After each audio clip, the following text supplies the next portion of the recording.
皆さんこんにちは、チャンネル主です。本日も制作中のゲームの進捗を上げていきたいと思います。こちらは警察署の前回選ばなかった選択肢、フードの男の話を聞いてみましょう。現在この村の唯一のホテルに滞在されている方がいらっしゃるそうですけど。男性が2名、海外からの来訪者です。男性が2人？まあお医者様の話しぶりからしててっきりご夫婦でいらしてるのかと思いましたわ。今のところ関係性は分かりませんが、彼らは今回の重要な捜査隊長の一組です。お二人とも旅行に来られているだけではないのですか？この村は特に目を引く観光地ではないですからね。ラステル街道に豪壮な城があったのも1500年も前の話です。もし仮に旅行だったとしても2人で行動していないのは妙だ。1人はあてもなく辺りをぶらついているように見せかけて何かを嗅ぎ回っているようだし、もう1人はホテルの部屋にこもりっきりで何か作業をしているようです。それが今回の子供たちの精神異常と失踪事件と何か関係があるのでしょうか？今回の事件には組織的に子どもたちをさらい人身売買などをしていたいくつかの集団のうちの一つが関連しているという線が最も濃厚です。人身売買？まさか。もちろん証拠は何もありません。ただ事件が発生している今この村に滞在していて怪しまれるような行動、実際彼らの動きは犯罪組織の指令役と実行役に類似している。それを繰り返しているとなると警察としては放っておくわけにはいかないのですよ。実は。何でしょうか？フードをかぶった男性の方ですが、昨日私は彼に助けていただきまして、その噴水広場で倒れてしまっていた私を病院まで運んでくださったのが彼なんです。もしも彼がこの村で犯罪を犯そうとしているとして、その準備をしている最中に偶然瀕死の人間を見つけたら助けるのではないですかね。そこで見殺しにしたことが発覚したらおかしな噂が立つ可能性もある。逆に人助けをしておけば自分に疑いの目を向ける人間も少なくなる。どちらの行動をとるのが正解か先生にもお分かりでしょう。あなたは正直な方だ。ただ少し他人を信用しすぎる傾向が強い。僭越ですが、時には人を疑うことも知らないと大切なものを守ることはできませんよ。ましてはあなたは園長先生だ。心に留めておきます。ということで、もう一つの選択肢はこういった感じの会話になりました。そしてカッセルが図書館に行ってクリスティンとお話をするイベントがありまして、図書館の外でジョセフと別れます。ここまでが前回のお話でした。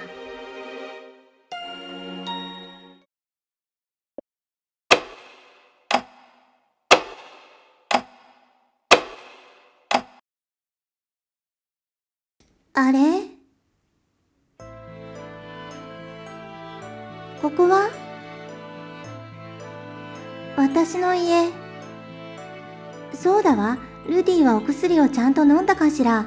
プレイヤーのグラフィックが変わっているんですが、最初歩いている状態なのは絶対おかしい。後で変えておこう。近くのドアを入ると、ルディの部屋。ここはエリザベスの弟くんの部屋です。なんかいっぱいごちゃごちゃあって歩きにくいですね。ルディったらお薬を飲んでいないわ。セーブもしたので弟くんに話しかけましょう。ルディ、体の具合はどう？気持ちが悪いのは治った？だいぶ良くなったよ。だから今日は薬なんか飲まなくていいでしょ？ダメよ、飲まなきゃ良くならないってお医者様がおっしゃってたじゃないの。飲んだって良くならないよ。またそんなこと言って、それにこんなにお部屋を散らかして、またママに怒られるわよ。もう仕方のない子ね。というわけで、この散らかり放題の部屋をプレイヤーが片付けなきゃいけないという謎のイベントが発生します。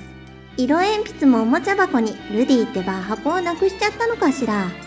こうやってどんどん回収していくんですけど、あとこの木の枝みたいなやつも。スケッチブックはおもちゃ箱に。クマちゃんはなぜか回収できない。木の枝にはトゲがあるから気をつけて、端の方を持つといいよ。じゃあお前も片付けろよって感じですが、まあおとなしくいろいろと拾っていきましょう。鶏ちゃんも、緑のボールも。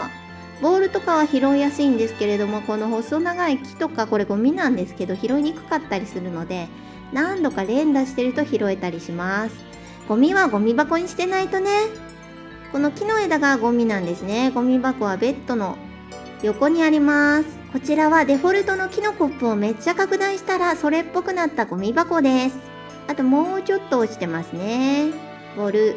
ボールはおもちゃ箱にしまいましょう。謎の光が出ましたけど、本は本棚に。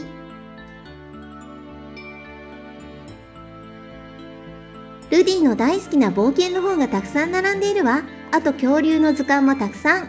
このでかすぎる恐竜はこの間ブレンダーで頑張って作っていたステゴサウルスとベロキラプトルですね。この箱は、おもちゃ箱は部屋の左角に移動させましょう。なぜか押すことができるんですが、これでよしと押す必要なく話しかけたら終了になります。もう押せないようにしとくか。これでよし、クマさんはベッドの上ね。ちょっとルディ、何をするの？それ嫌いなんだ。僕のベッドに置かないで。このクマさんはあなたのお友達がお誕生日にくれたものでしょ？僕に似てるって言うんだ。ずっとベッドにいて動けないからぴったりだって。またそんなこと言って、あなたの考えすぎよ。お姉ちゃんは何にも分かってないんだよ。ルディ、良くないことばかり考えちゃダメ。あなたもすぐに元気になって、お外でみんなと遊べるようになるわ。お姉ちゃん。ごめん。ありがとう。僕が眠るまでここにいてくれる？怖いんだ。僕が寝てるとピエロが来るんだ。ルディ、大丈夫。何も怖いことなんてないのよ。お姉ちゃんが守ってあげるから。ルディ？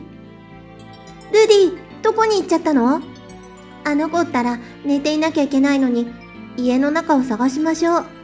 ちなみにこちらの薬なんですけれども、このエディター画面に戻って、ポストエフェクトとか消しとこう。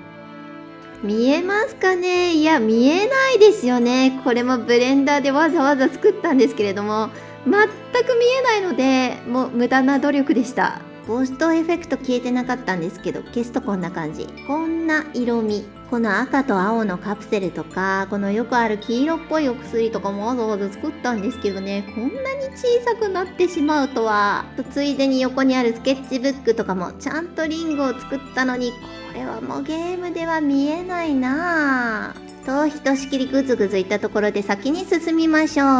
先ほどの廊下ですね。ここに入る前にこっち側は、ここがベティのお部屋ですね。ここは私の部屋。何かキラキラ光っているものがありますよ。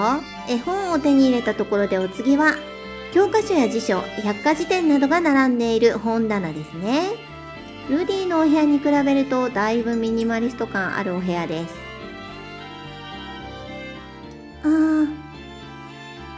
変ね。今日はお家の中がおかしい気がする。このお家は私たちの部屋や廊下以外はおじいちゃんが左右対称のシンメトリーに作ったはずなんだけど、というプレイヤーの説明が入り、こちらは左右対称でない場所を探すステージです。この左右対称でない場所でエンターキーを押しますと、まずセーブができまして、謎の水しぶき、まるで滝の下の方にあるみたいな水しぶきが出てきましたね。実際はどうかわからないんですけど、階段を登るといつもの人がいます。お前の探し物は何だ？ここには2冊ある。お前が見つけたのは1冊だ。あなたは一体誰？鍵はまだ見つけていないな。それもそのはず。鍵はこの先お前たちの思い出の場所にある。記憶の中の思い出の場所を探せ。あるいはお前には見ることもできるだろう。道化のいたずらにより5つおかしなところがある。しかもまだ辺りに潜んでいるゆえ、不用意にこの世界のものに触れるのはお勧めしない。で、ここでも一応セーブポイントは結構いろいろ隠れておりますので、いろいろ触っちゃいけないって言われましたけど、この宝箱は、これがさっきルディが言ってたピエロですね。という感じで、こちらのステージではこういった即死トラップ系の罠がですね、至るところに仕掛けられておりますので、ちょっとシンメトリーじゃないものを探しつつ、即死トラップに気をつけて進む感じですね。で、歩いているとシンメトリーじゃないところに気がついたりして、また水しぶきが出てきたら、ここはもう発見したよってことですね。床の模様だけでなく、家具がシンメトリーじゃなかったり、このお家はですね、かなり広いです。お金持ちのお家。ピアノはもちろんシンメトリーじゃないですが、ルディに聞かせてあげたら、あの子元気になるかしら。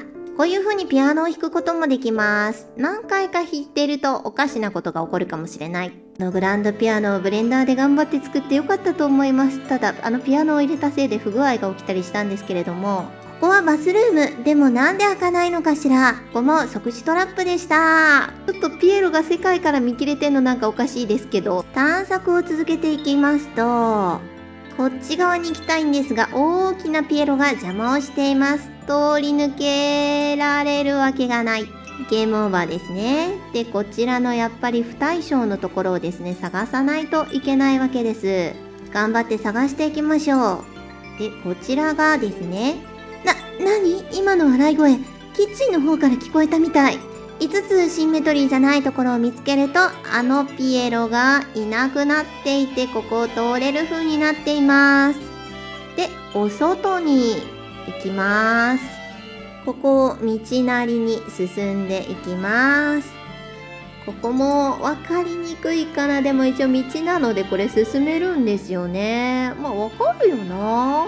で、ここは何度か改装で訪れた庭なんですが、あそこにルディがいますね。で、ここいろいろと探していくと、ルディ、やっぱりここにいた。ルディ？あなた誰？うさぎさん？もしかして。ベティ、もう。ルディはいないのよ。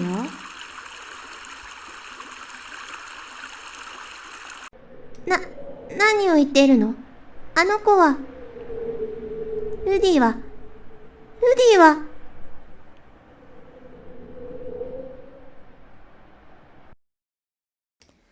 ずいぶん懐かしい夢を見た気がするわ。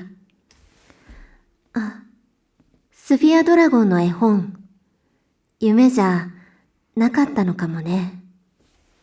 というわけで今回の動画はここまでご視聴いただきありがとうございました。